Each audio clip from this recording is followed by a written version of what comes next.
Ma mère m'avait prévenu. J'ai dit, ben, de laisser. Ben, comme ça, là, je laisse. C'est trop sucré à moi. Bébé, je n'aime pas le Congo, ça, fais ça sans moi. Partagez et likez, partagez, mettez les cœurs.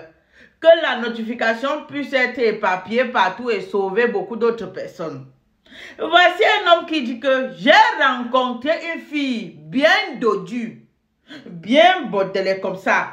Il a dit, ça c'est mon goût. Il est allé vers la fille, il a dit, mamie, tu es mon goût, tu es mon genre déjà. Peux-tu m'épouser?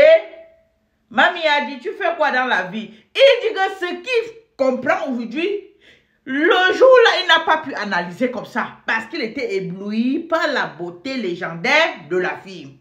Il dit que la fille, première question, la fille lui avait posé le jour où il draguait la fille, c'était que tu fais quoi dans la vie? Même jusque-là, il n'a pas compris parce que la fille était potelée bien dodue, il était ébloui par ça.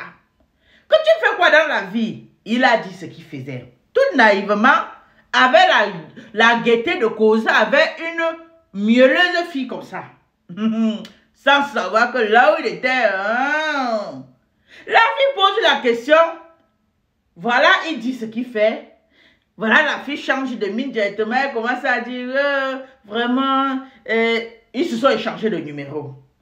Voilà, dans l'échangement de numéros, ils ont commencé à s'appeler. Dans appellement, premier rendez-vous. Deuxième rendez-vous, et la fille l'invitait tout dans, disait toujours qu'il partait tout dans les endroits chic, chic, chic. Alors, il se disait, ah, j'ai l'argent, c'est un problème. Jusqu'à ce que le jour où il est parti montrer la fille à sa mère a regardé la fille et dit que, ça là, ça, Yassino, ça dans ta maison. Le gars dit, maman, laisse, faut laisser. C'est mon goût. Moi, tu as fait ta vie avec le père. Moi, je ne t'avais pas demandé pourquoi est-ce que tu as épousé mon père. Donc, il faut me laisser épouser ma part. C'est ma part de charge que je suis en train de charger. Il faut laisser. La mère a dit, ok. La mère a dit, ne dors. Le voilà dans l'épousage du mariage. Il dit que pendant l'organisation du mariage, il dit d'abord qu'il va donner certaines charges à sa soeur. La fille refuse. La fille dévie tous les charges de leur mariage qu'à sa famille. Il a commencé à dire, hey. Mais comme il était tout ébloui par la beauté de la fille et l'amour qui l'aveuglait, il n'a pas trop check dessus. Le mariage est passé. Dans la maison, entre-temps, sa maman est tombée malade. Il dit à la fille qu'elle veut venir à la maison. Ma mère va venir. Il dit que où est la place? Elle va venir dormir où? Il a commencé à dire, hey! Même jusque-là, le dos est encore chaud. Il n'a pas checké dessus. Sa mère vient dans la maison, elle voit tout, sa mère triste. Il se dit que non. Comme sa mère n'aimait pas avoir la fille, peut-être c'est le problème. Voilà sa petite soeur à Uruba. Il dit que ma petite soeur est venue vivre à la maison. La fille dit, gang, pas ta soeur dans ma maison. Jamais de la vie. Elle peut aller vivre chez ta soeur. Pas ta soeur dans ma maison. Il dit, hey. Ah, le temps, la fille est dans la maison avec sa propre soeur. Il dit, alors. Après, il dit que je vais prendre le fils à mon grand frère. Et il dit que déjà la fille est arrivée, il y a eu des difficultés pour bonne, comme c'est Dieu qui donne. Il y a eu des difficultés, Dieu n'a pas vu donner. Il dit que prenons au moins l'enfant pour qu'il y ait un enfant dans la maison. La fille dit, Ngaya, il n'y a pas de place pour dormir. Il a dit, Wotio. Il a dit, wow. Ça va me laisser. Peut-être que c'est ma mère qui avait raison. Hein. Pourquoi tous ceux qui veulent venir de mon côté, elle refuse toujours? Est-ce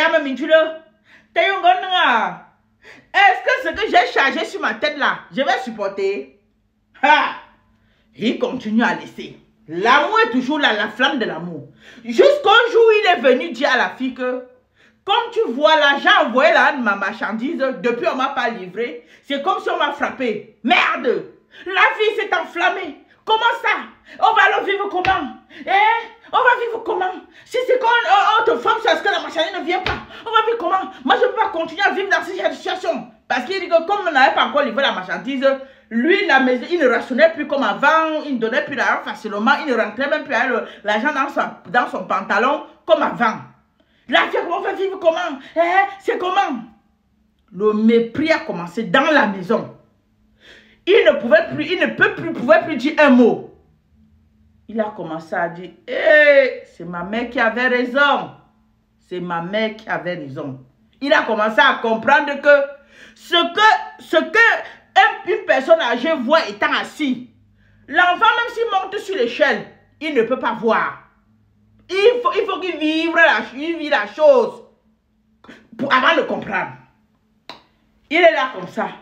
Il dit, j'avance ou je recule. Je suis dans quoi? Ma mère m'avait prévenu. Si vous êtes à la place du monsieur, vous allez lui conseiller quoi? Parce que lui-même, il est là, il dit qu'il ne sait pas. En temps, on a même livré la marchandise. Il n'a pas dit à la fille qu'on a livré la marchandise. Parce que dès qu'il a dit qu'on n'a pas encore livré, et comme si on lui est frappé, la fille a agi comme ça. Il a compris directement avec qui il était. Il a compris directement, puisque le comportement de la fille avait déjà changé dans la maison, comme l'argent n'entrait plus. Lui-même, il a arrêté qu'il ne donnait plus d'argent trop. Le mépris s'est installé dans la maison. Il dit qu'il ne sait pas comment est-ce qu'il va faire. La fille refuse sa famille dans la maison. La fille, même sa mère pour venir à la maison, c'est tout un problème. Il ne sait plus s'il va laisser ou il va continuer dans la relation. Il part déjà à 3 ans de mariage. Qu'est-ce que vous lui conseillez en commentaire? C'était O'Brien. Partagez et likez. Bisous.